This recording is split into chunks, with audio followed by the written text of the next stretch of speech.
Hello, and welcome back to Toy Thursday with Johnny Tiger on Thursday, July 22nd, 2021. Welcome back to our fantasy series where I showcase action figures that will depict various great influencers of uh, epic fantasy, swords and sorcery, my favorite genre of books to read. Unless you are a big fantasy fan and a movie buff, you are probably thinking that you're looking at Captain America or some weird version of Captain America on a camera. After all you're seeing, at least I hope you can see it. This new camera setup I'm still not very good at, so if you guys can't see it or it's not centered properly, please let me know. Uh, you should be seeing just uh, a person wearing a cloak with a big round shield on his back and not much else. And when we talk about people who wear shields on their back, most people are thinking Captain America, even though it is not the right kind of shield. It doesn't have a eagle painted in the center. Now, I remember this conversation with my good friend Mike, who might be watching this video. If you are, hey man.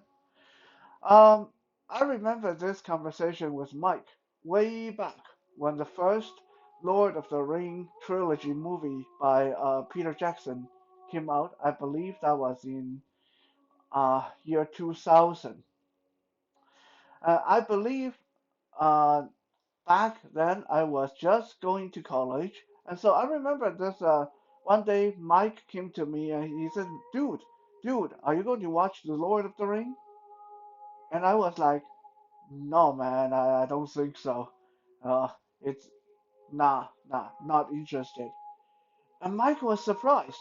Mike said, "How come? That's that's surprising. I mean, it got a lot of people with swords and armors, and it had I don't magic." know that. I wasn't talking to you. Sorry.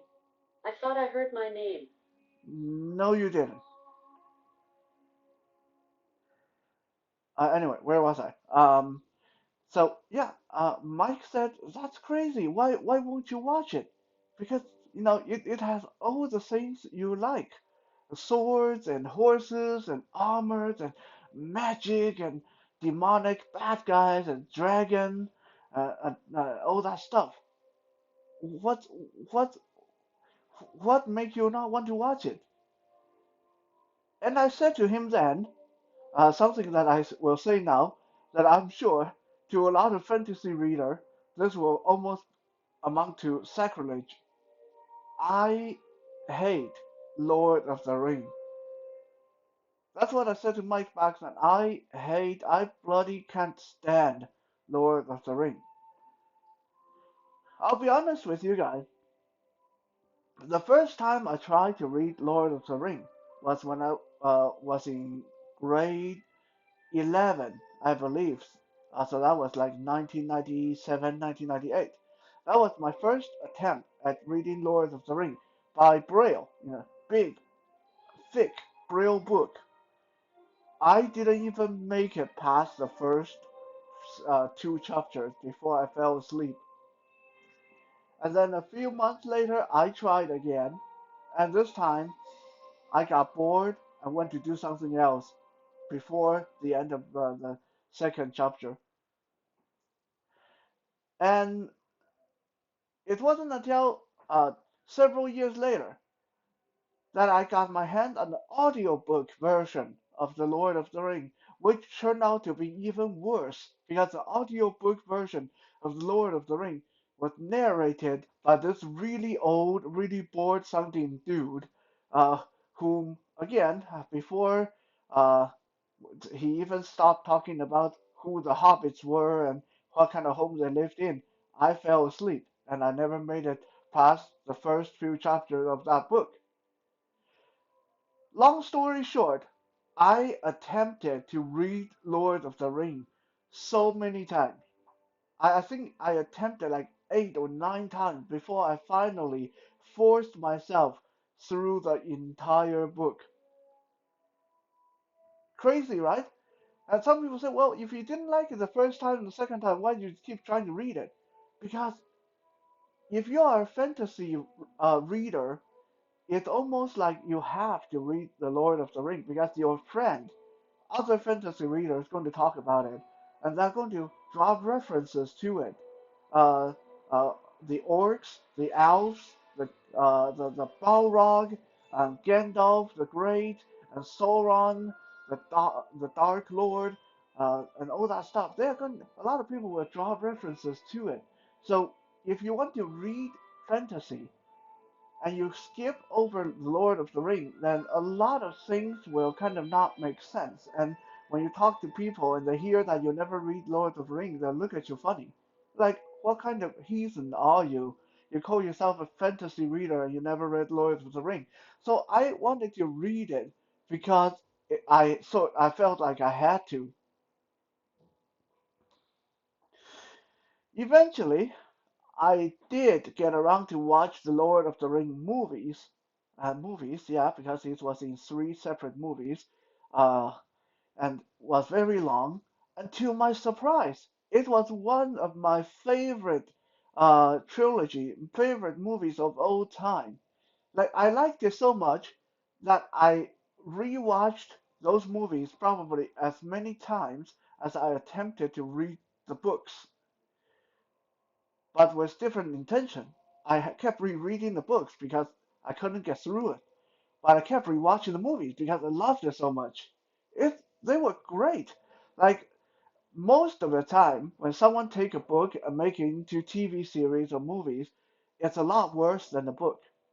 You know, the story's just not as good, the characters just not as good. Lord of the Ring, well, maybe this is more a tribute contributed to by J.R.R. Tolkien's bad storytelling style than anything else. But Lord of the Ring, the movies were so much better than the books. And The Lord of the Ring is not even in itself a bad story. The Lord of the Ring is a wonderful story with a lot of details, a lot of great adventures, a lot of great characters. What made it really bad was J.R.R. Tolkien had this style of writing that made it look like he was trying to write a English textbook complete with a history book. Every 2 pages there's a poem. Every 3 pages there's a pro. And every 4 pages there's another poem. It's just like the story didn't flow very well because it kept getting interrupted by words that didn't need to be there. It's like the guy was just writing words for the sake of making the book really big. And on top of that, he has this tendency to really cut down on his battle sequences. So a lot of time, when even when we are in the exciting part, we're going to see some epic action, a good guy versus bad guy, and the good guys. Oh wait, it's over, it's done. They triumphed over the bad guy. That's it. Like, wow. Okay. I just struggled through the past 250 pages to get to this very rewarding battle, and you just make it like gone over just like that. So yeah, I can stand here all night and just criticize and tell you how much I dislike Lord of the Ring, as in the way of J.R.R. Tolkien telling it, and we can, for those of you who really like Lord of the Ring and Tolkien, we can stand here and debate about that all night long. But no, we are not here to talk about the book. We are here to talk about the toys. But it's not possible for me to continue to talk about the toys without giving you guys a quick understanding of the Lord of the Ring. What is it about? And what's going on with all the people and characters and what are the different races? Because I'm going to be re referring to some of these events during the action figure displays. So I want to, for those of you that don't know your Lord of the Ring, I will give you a very quick, very brief rundown summary of event. So, and yeah, if you are a of the Ring fan and you get offended and you say, I just like not very accurate when I give these uh, sequence of events, so bite me. It's my video. And I already said I don't like the Lord of the Rings, so I obviously not going to be very uh, detail oriented when it comes to stuff. But here is a bare bone of what's going on. Lord of the Ring. There was this dark lord called Sauron. Sauron was like a god. Sauron was like one of the most powerful gods. I know, there's a lot more to him, how he got created. He was a fallen angel and all that stuff, but we are not interested in that right now. So Sauron was basically a god, and think of him like Lucifer, like Satan, right? So um, Sauron decided to go to all the leaders of different races and give them a ring each. So he went to them with gifts. He made a ring that will allow them to see very far, a ring that will allow them to control water or fire, or a ring that gives them a lot of charm, that gives them great charisma. Anyway, these were like magical rings. He made a whole bunch of magical rings, nine of them, I think, and gave them to one of the leaders, each leader of the races. Now, when we talk about races in Lord of the Rings, there are the race of men, of course, that's a human being, and then the race of dwarfs.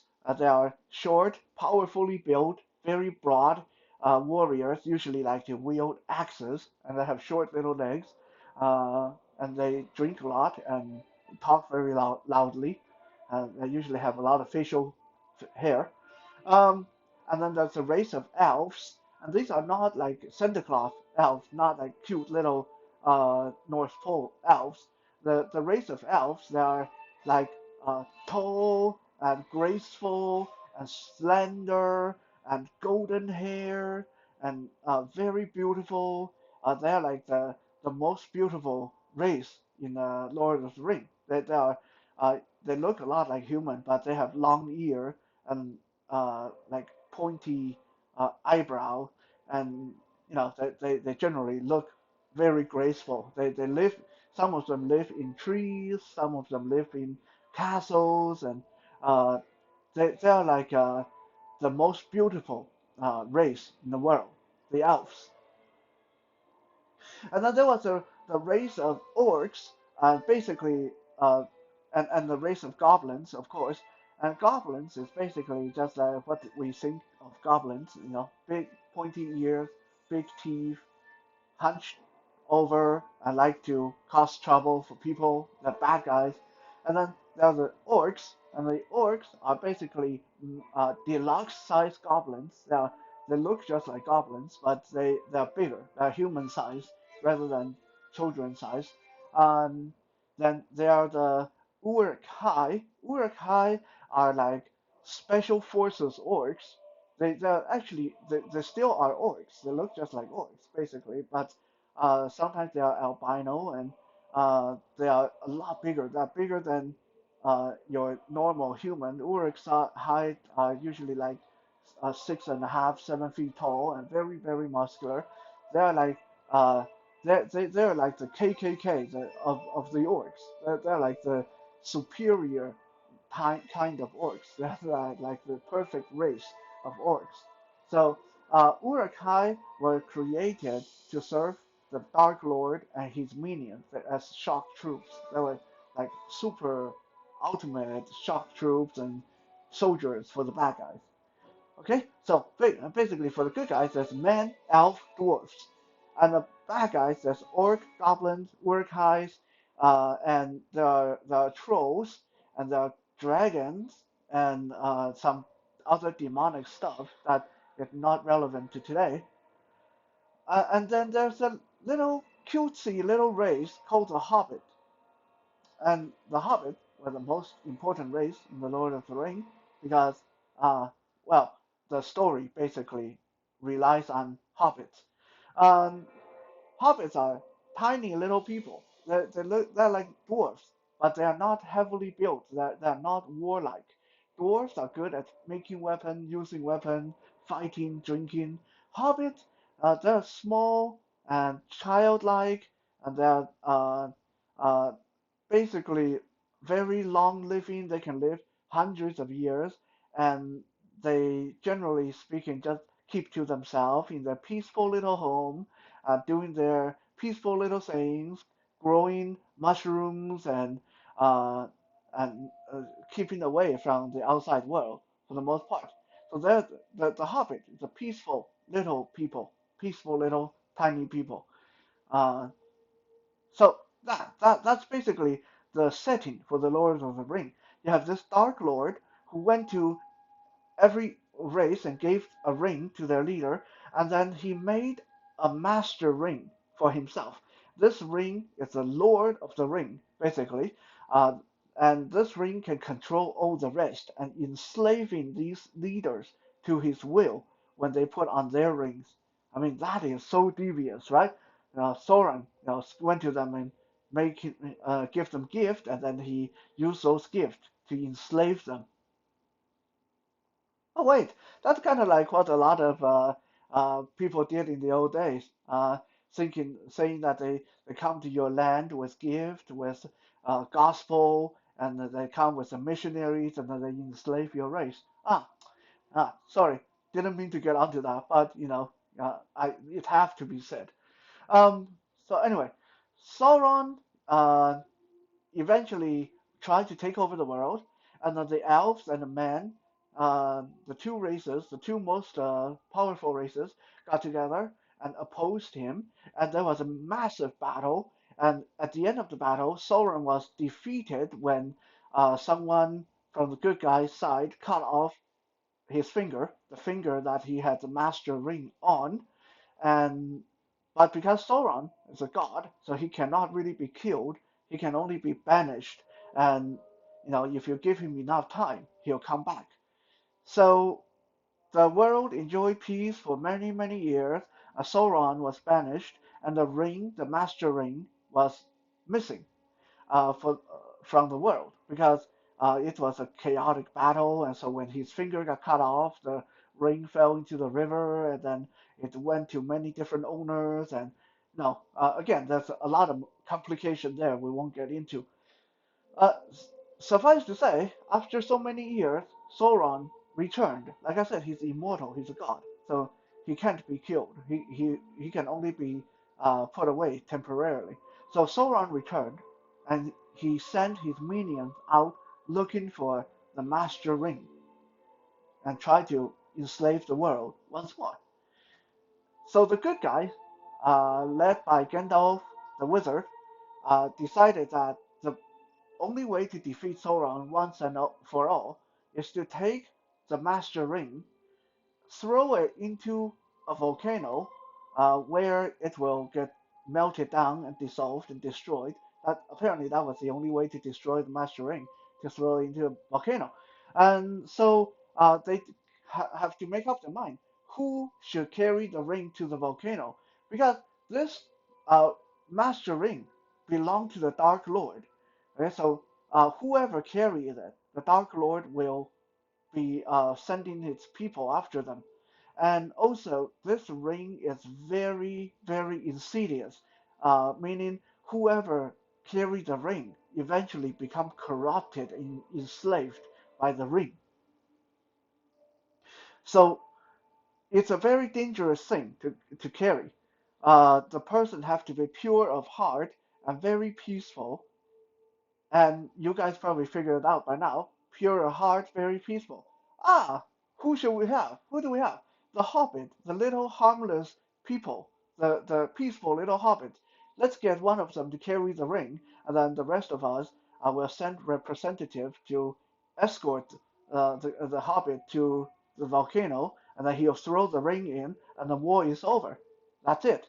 So they formed a fellowship with a hobbit, Frodo, carrying the ring, and there's three other little hobbits with him. So there's four hobbits altogether, and then there's a representative from the man, representative from the elf, representative from the dwarf, uh, trying to make sure they get to the volcano. And then things didn't work out, and things went to hell halfway. And then there was a lot of really big battles and adventures and stuff like that. But that's basically the premise of the Lord of the Ring. A bunch of good guys protecting this little hobbit, whose mission is to take this ring and throw it into a volcano. And they didn't have cars or stuff like that, so they had to walk, uh, which was a really long way to go. So, whew, wow. I mean, we went really long already, and we haven't even got into the figure. So let's get into the figure. The guy you're looking at on screen, this guy, honestly, it's got to be my favorite, one of my favorite, if not the favorite, character out of not just Lord of the Ring, but of most fantasy novels. And his name is Boromir. Uh, Let me backtrack a little bit because I just realized I forgot to mention the two separate kingdoms. So for the race of men, they have different kingdoms, obviously, like just like today, we're all human beings, but we have different countries. So in Lord of the Ring, the most two prominent kingdoms for the good guys are the kingdom called Gondor and the kingdom called Rohan. Uh, and Boromir is the son, the elder son of the steward of Gondor. So he's a prince, the elder prince of Gondor, if you will have it. Boromir is basically the people's people. He's a people's champion. He's perfect. Boromir is big and tall and strong and brave and has all the attributes, all the things that a hero should have. He's mighty, has one of the best swordsmen in the whole world, and he has a very strong muscles, and he's very brave and uh, almost unstoppable in battle, and he's very noble, very dedicated. He grew up as his father's favorite son because he's the elder son and he's so perfect. All the people in his kingdom loved him, including his younger brother, whom we'll see in a little while. Boromir went to join the Fellowship to escort the hobbit to the volcano so they can drop the ring in. However, halfway there, uh, Boromir somehow became influenced by the ring, and he lost his mind for a little while and tried to take the ring away from the hobbit by force. And that was actually what caused the fellowship to break apart when that happened. Right? So, unfortunately, Boromir uh, was kind of put in a not so nice light there. However, why is Boromir one of my favorite character ever? Even though his role in Lord of the Ring was kind of limited, he didn't even make it through the beginning of the second book, I believe. Or did he even? No, he didn't even make it through the first book. I think he died at the end of the first book. Uh, so why do I like him so much? Because of how he is. He is a very simple character in many ways. He's your archetype hero, strong, steadfast, honorable, thinking for his people. He's tireless and brave. In addition to that, because I understand his motive when he got corrupted by the ring and tried to take the ring away from the Hobbit, I actually understand his how that happened. You see, because the Master Ring is the ultimate weapon. Think of the Master Ring like the nuclear bomb, the only nuclear bomb in the entire Lord of the Ring. It's the ultimate, the strongest weapon anyone can have. It's a Master Ring. So Boromir, uh, feeling that his people were in danger because of the Dark Lord's army approaching, he he felt that it's foolish to destroy this ring. It's foolish to throw it into the volcano. Why don't we use it against the Dark Lord ourselves? Why not? It's in our hand. We have this ultimate weapon. Why don't we use it against them?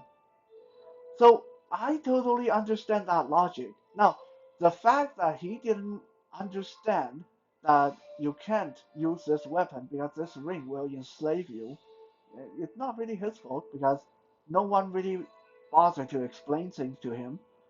Honestly, when they told these people to go protect the Hobbit and bring the ring to the volcano, no one really sit down and said, "Look, guys, okay, I understand you guys will get tempted by the ring, but here's how it works." Okay, now no matter what you feel about the ring, it's not true. The ring is trying to enslave you, so ignore it. Like, no one tried to have this talk with him. So Boromir had no idea what he was dealing with when he got corrupted by the power of the ring. And also, what I really love about this character is there's a story of repent, a story of uh, coming to his senses and realize that, whoa, I messed up. And he tried to do his best to repent and to make things right, and he paid with his life in the process. He was probably the first actual casualty we saw in the fellowship, and he went down in the most spectacular way. Like this guy went down fighting, and that is an understatement. When Boromir came to his senses and realized that he tried to rob Frodo of the ring, and Frodo had run away, he was so remorseful that he went looking for Frodo. While looking for Frodo, he came across the other two hobbits. Remember, I said they have four hobbits in the group. So Sam, Frodo's butler or servant, went away with Frodo when Frodo ran away. So there's two other hobbits left. These two other hobbits went looking for Frodo, but everyone split up to look for Frodo. And they encountered a whole squad of Uruk-hais and orcs. Remember the bad guys, ultimate soldier, shock troop, really big goblins, bigger than human, like to eat people, very dangerous. So the two little hobbits ran into this whole troop of them, and they were going to get captured and probably eaten when Boromir came by and he single-handedly took on the entire troop of Uruk-hais and orcs. And it was just one of the most amazing and heart-rending battles in almost all the fantasy books I've read. This guy knew he didn't really have a chance, but he was so filled with remorse by what he had done that he took on a task so these two hobbits could survive. And he really gave those orcs and Uruk-hais a run for their money. Uh, it took a whole troop of them to fight him, and in the end, they had to shoot him full of arrows from a distance to put him down. This is how great a warrior Boromir was. Like close up, hand to hand, none of these Uruk-hai or orcs could do anything to him. Their leader actually had to ambush him and shoot him with arrows. And even after they put a few arrows in him, if you guys ever saw the movie, you know what I'm talking about. Even when he had arrow sticking out of his chest, he's still fighting. Like he's like cutting orcs and uruk-hais down left, right, and center, throwing his knife into the neck of one of them, and then splitting the skull of another one with his sword, and he's just like unstoppable. This unstoppable killing machine. Um, so I really, really like this character of all the characters in Lord of the Ring, uh, and I always said it's kind of sad that he died so early because of how much I like him. This action figure was made by ToyBiz in the early 2000, I believe 2003, and even to date, this is still one of the best fantasy figures ever made. All the figures from Lord of the Ring were made by Toy Biz in the early 2000s, and they were all really wonderful. I have a huge collection of them. Even though I don't like Lord of the Ring, I really like the characters and the action figures.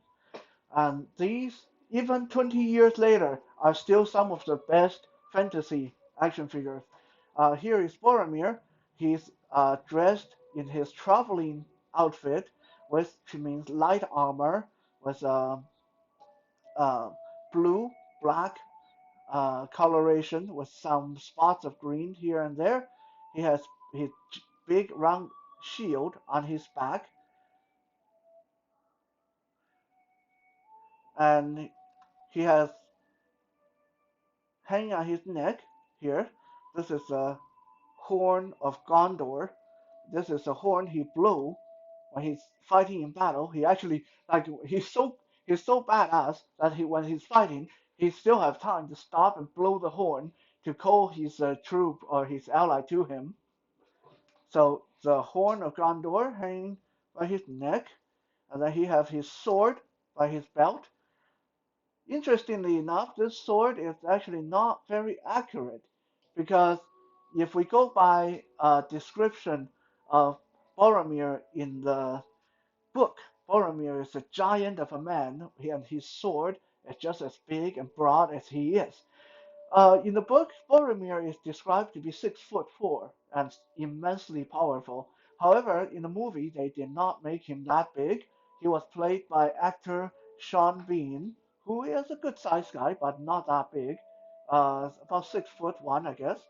So this figure is not as bulky as what you would imagine Boromir to be in the book, but it's very accurate portrayal of the uh, version of Boromir played by actor Sean Bean. Boromir has shoulder length hair, and he's wearing a rubbery cloak on his back. Under the cloak, you can see he has his knife, the same knife he threw into the neck of one of the orcs during battle. This skirt piece from his waist, this thing is also soft, like rubbery. Uh, I will say I am a little bit concerned with the material there because a lot of these rubbery materials, after so long, will dry out and they will crack and fall apart. And I really like these action figures, so I hope it won't happen. Okay? But we can already see the bottom edge of the skirt here is cracking a little bit because the rubber is drying out. So I'm not going to fiddle with it too much. And now this um, Boromir is very articulated. The head, he can nod, shake his head, his arms go side to the side, out to the side, up and down, double jointed elbow almost. Um, Finger, he can even open and close his hand. Wrist turns, waist turns, uh, legs. He has articulation in his thighs, hips, knees, and ankles. But like I said, because the skirt is showing a little bit of signs of cracking, so I'm not going to fiddle with his legs too much. We don't want to rip the material there. So we have a figure that back then would have cost about $10, $9. And he comes with a shield, the horn, a sword, a sword, which by the way can be sheathed at his waist. That's always a good sign. I like action figures that have weapons that can be put away, and a knife that can also be sheathed at his back. That's a really good value for such a well-made, good-looking action figure.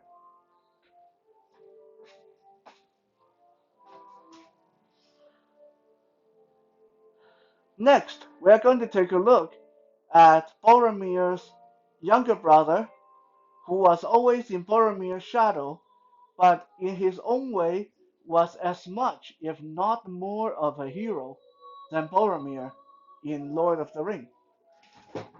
I had looked for this action figure for many, many years.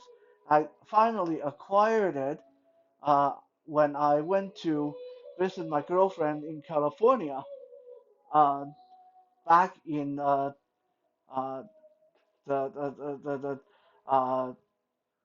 beginning of 2019.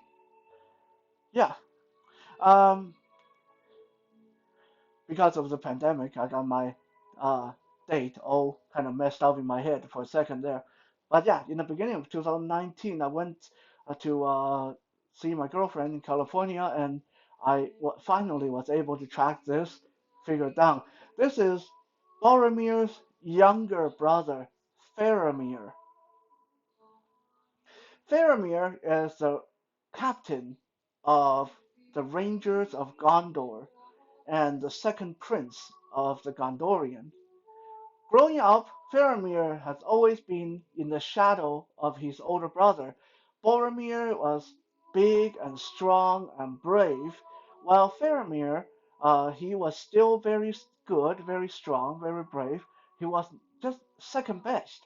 However, Faramir had attributes that his brother didn't have. Faramir was more kind and wise and yet not so impulsive. And in many ways, he's shown himself to be even better than his brother, although he never did get the approval of his father. I really like the characterization and the story behind Faramir as well. I like Boromir for his character being strong and powerful, but I like Faramir because his story reminds me so much of myself. Faramir grew up trying to do his best and trying to live up to people's expectation of him, and always admiring his big brother and always trying to do the best for his father. But his father never liked him.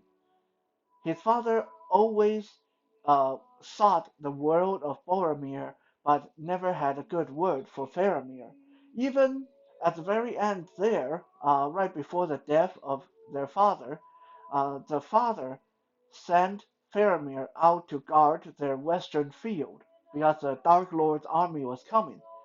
And Faramir basically tried to say, "Hey, Dad, I don't think that's a good idea. You know, that this reason why we shouldn't do this." And his dad basically went, "Well, if Boromir was here, he would go without a second thought. Then you are a coward. You're nowhere as good as your brother. That's why you're arguing with me."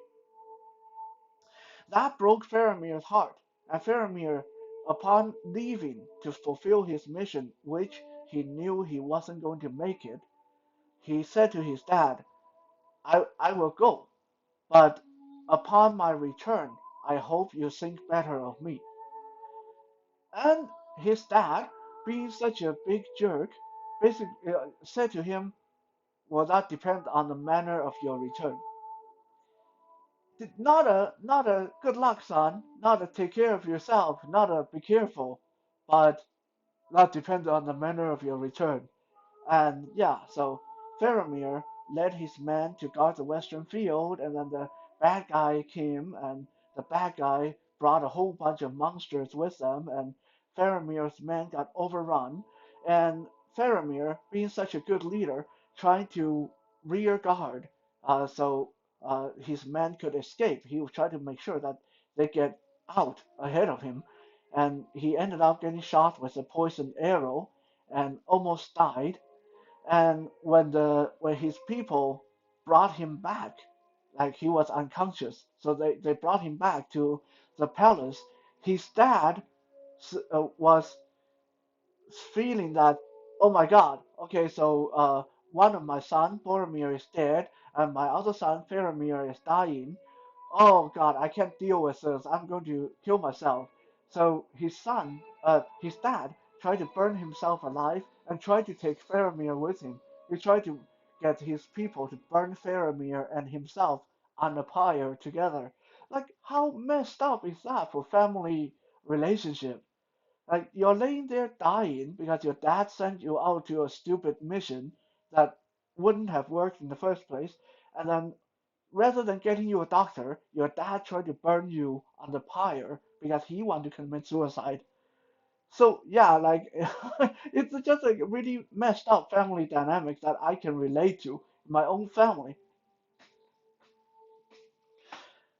Another instance where we see why Faramir is better or different, even if we don't say better, but different than his brother Boromir, was at one point Faramir actually captured the two hobbits that carried the Master Ring, not knowing that they were on the same side. And then the ring tried to work its magic on Faramir, tried to make him take the ring by force, like his brother tried to do. And Faramir actually said to the hobbit, I wouldn't have this ring even if you give it to me, because he understood instinctively that that ring was dangerous, that he did not have the power to control that kind of dark magic. So he was a much wiser man than his brother. He did not fall to the ring's magic. Another instance where Faramir has shown himself to be a great leader was at one point he and his men uh, were being chased by a bunch of orcs and Uruk-hais, and him and his second in command, they swam across the river and held the bank of the river until reinforcement came. Just him and his second in command, two of them alone, against the entire troop of orcs. So a lot of these little details show Faramir to be actually a better leader of men than his brother. He might not be as strong, he might not be as good a swordsman, but he's definitely a better leader. Faramir here is dressed in his ranger outfit, mainly a green cloak, green tunic. On his chest plate, you can see the white tree, which is a symbol of Gondor, his family, his kingdom. He comes with a long bow with real string. I gotta be careful with this because these old figures sometimes things break. Okay, he has a sword in his other hand, and he has a quiver of arrows on his back, and you can actually take these arrows out one at a time, like that. And he's also wearing a cloak. His cloak is kind of tattered and torn up because he's been outdoors fighting wars and with the rangers and stuff like that. His hair is also longer and a little bit more bushy than his brother's. By the way, one little trivia in the book, the man of Gondor was supposed to have raven black hair. However, in the movie, both Boromir and Faramir ended up with brown hair. So that's one inaccuracy between the movie and the book. Faramir looks a little bit more slender than his brother Boromir, although the difference is very negligible um, because of his big cape. So he does have quite a presence to him on the shelf. Again, the cape, the skirt part of his outfit, these are all soft rubbery pieces. And like I said before, these pieces tend to dry out and break, so we have to be careful when we are handling them. And he just lost his longbow. Here we go. Get that in his hand. One note of advice, if you have these Lord of the Ring figures, their joints are very good. But if you have archers like Faramir here that come with a longbow, don't play with the string too much. I had a few of these archers that after a while the plastic became so brittle that the moment you try to tug on the string, the longbow will shatter into pieces. Okay, so just understand these are 20-year-old figures, so treat them with respect and care.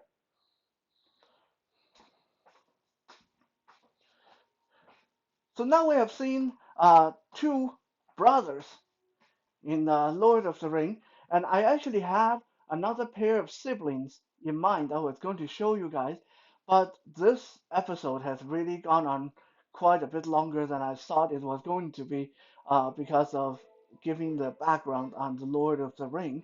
So we are going to come back next week and show another pair of family members also from the Lord of the Ring and also very fantastic characters in their own right. Thank you for checking out today's Toy Thursday, and we'll be back again tomorrow for Fitness Friday. For now, have a good night.